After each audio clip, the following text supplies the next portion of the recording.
Hello students, welcome Sunrise online classes. Now dear class 4th students, हमारी 0 number वाली exercise चल रही थी जिसके अंदर हमने क्वेश्चन नंबर 17 तक कर लिए थे।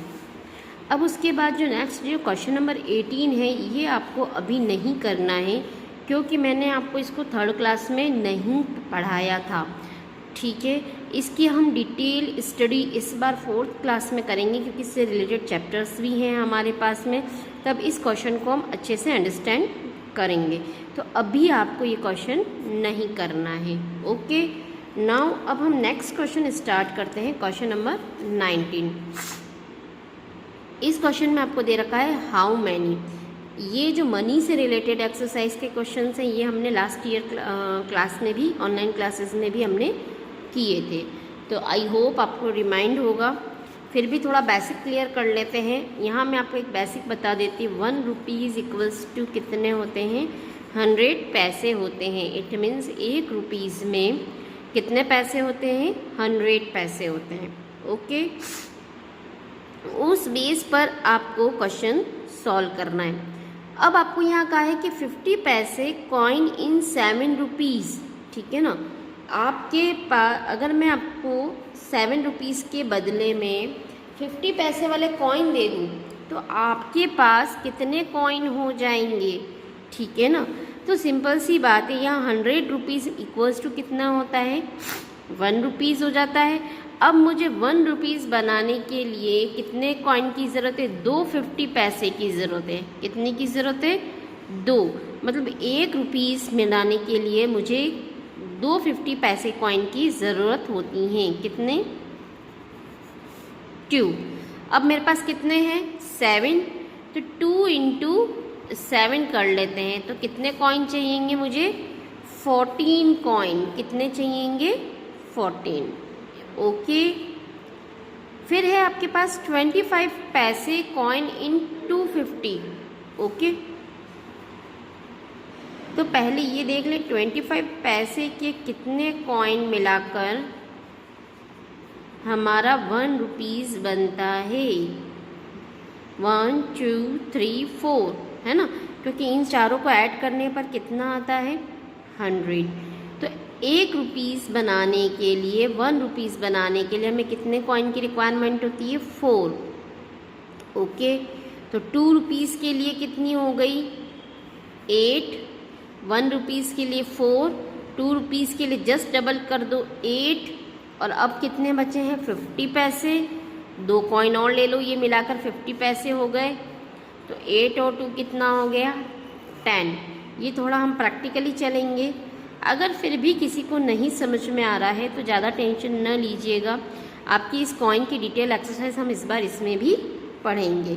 ओके, नाउ 10 पैसे कॉइन इन 1 रुपीज़ 80 पैसे। ओके, तो 10 के कितने कॉइन हो जाएंगे? तो जस्ट आप इसको एक काम कीजिए, डायरेक्ट इसमें डिवाइड कर सकते हैं, डायरेक्ट 18 आंसर लिख सकते हैं। कैसे होता है ये भी मैं सॉल्व करके बता देती हूँ। 1 रुपीज़ 80 पैसे। ओके, तो सिंपल से एक काम कीजिएगा, यहाँ पर एक कंसेप्ट बता देती हूँ। 1 रुपीज़ में कितने पैसे होते हैं?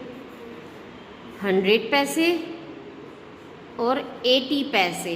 कितना हुआ? 180 डिवाइड बाई 10, कितना आंसर आया? 18। ओके,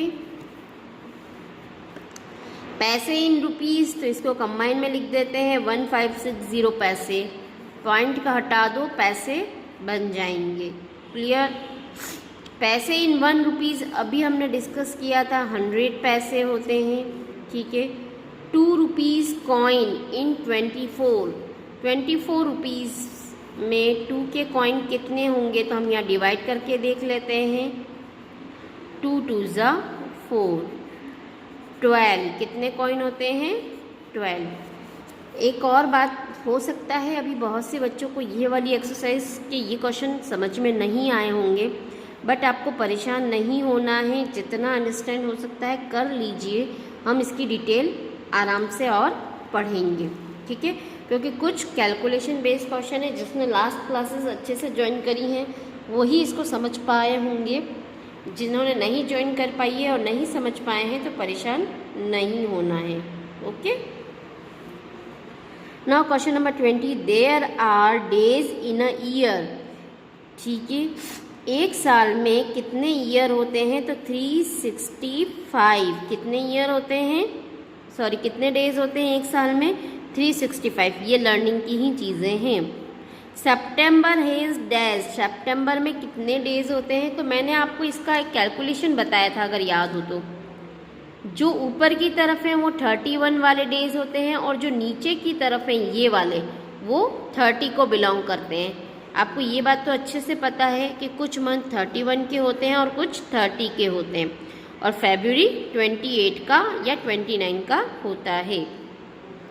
नाउ हम सितंबर की कैलकुलेशन करते हैं। जनवरी, फरवरी, मार्च, अप्रैल, मई, जून, जुलाई, अगस्त, सितंबर। सितंबर हमारा कहाँ आया? नीचे की तरफ आया है, तो हम इसको क्या कहेंगे?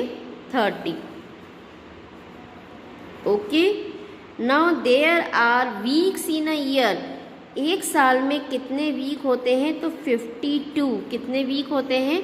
52। The 7 month of the year. 7 month कौन सा होता है ईयर का? तो देखो हम कैलकुलेट करके देखते हैं। 7 कहाँ होता है? यहाँ होता है। क्लियर? तो जनवरी, फरवरी, मार्च, अप्रैल, मई, जून, जुलाई। कौन सा आया 7 मंथ? जुलाई। तो हम क्या लिख देंगे यहाँ पर? जुलाई। Okay. February has days in a leap year. पहली बात तो ये है कि लीप ईयर क्या होता है? जिसके अंदर 366 डेज होते हैं, उसको हम लीप ईयर कहते हैं, और ये हर 3 साल बाद आता है। क्लियर? तो उस लीप ईयर में फरवरी में कितना हो जाता है? एक डे बढ़ जाता है, मतलब 29। नॉर्मली फरवरी में 28 डेज ही होते हैं, बट जैसे ही लीप ईयर आता है एक डे बढ़ता है, और वो एक डे कौन से मंथ में बढ़ता है? फरवरी में बढ़ता है। ओके बेटा। Now question number 21, change into minutes. Clear? 5 पहली बात कहिए, मिनट में कन्वर्ट करने की बात कहिए, तो पहले ये देख लें 1 आवर में कितने मिनट होते हैं? 60 मिनट्स होते हैं। और जब भी आवर बड़ा होता है और मिनट छोटा होता है, तो जब भी हमें छोटे में कन्वर्ट करना हो तब हम क्या करते हैं? मल्टीप्लाई करते हैं। ओके। तो 60 को हम किससे मल्टीप्लाई कर लेंगे? 55 से मल्टीप्लाई करेंगे। 60 को किससे मल्टीप्लाई करना है? 5 से मल्टीप्लाई करना है। तो उसके लिए मैं आपको ये वाला क्वेश्चन करा रही हूँ, ये मैंने एक्सप्लेन कर दिया है, क्योंकि आवर के साथ यहाँ मिनट भी दिया गया है। तो सबसे पहले मैं 60 को किससे मल्टीप्लाई करती हूँ? 7 से मल्टीप्लाई करती हूँ। 0 7 6 42।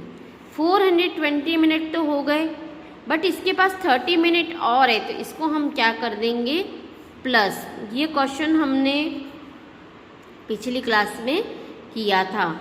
नाउ अब कितना हो गया? 450 मिनट्स। ओके बेटा। नाउ नेक्स्ट क्वेश्चन है चेंज इनटू सेकंड। देखो इसके अंदर 6 मिनट 30 सेकंड। तो यहाँ हम क्या करेंगे?